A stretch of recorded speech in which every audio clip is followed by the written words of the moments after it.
திருக்கள்ளி முருகன் கோவிலில் தேர் திருவிழா. பக்தர்கள் தேரை வடம் பிடித்து இழுத்தனர். மயிலாடுதுறை மாவட்டம் தரங்கம்பாடி தாலுகா திருவிடைக்கள்ளி கிராமத்தில் அமைந்துள்ள பிரசித்தி பெற்ற இந்து சமய அறநிலையத்துறை கீழ் உள்ள சுப்பிரமணிய சுவாமி முருகன் கோவிலில் வைகாசி சதய திருவிழா கடந்த 14ஆம் தேதி கொடியேற்றத்துடன் தொடங்கி சுவாமி வீதி உலா காட்சியும் நடைபெறுகிறது.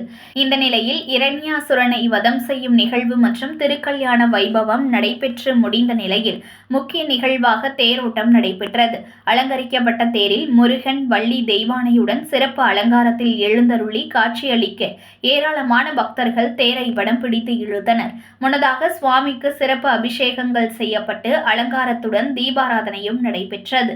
4 முக்கிய வீதிகள் வழியாக தேர் சென்ற போது பக்தர்கள் சிறப்பு அர்ச்சனை செய்து வழிபட்டனர். பின்னர் தேர் நிலையை அடைந்தது. சுவாமி வீதி உலாவும் நடைபெற்றது.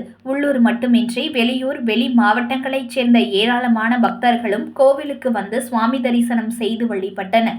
இந்து சமய அறநிலையத்துறை அதிகாரிகள், பரம்பரை அறங்காவலர், கோவில் குருக்கள் மற்றும் கிராமத்தினர் சிறப்பான ஏற்பாடுகளை செய்திருந்தனர்.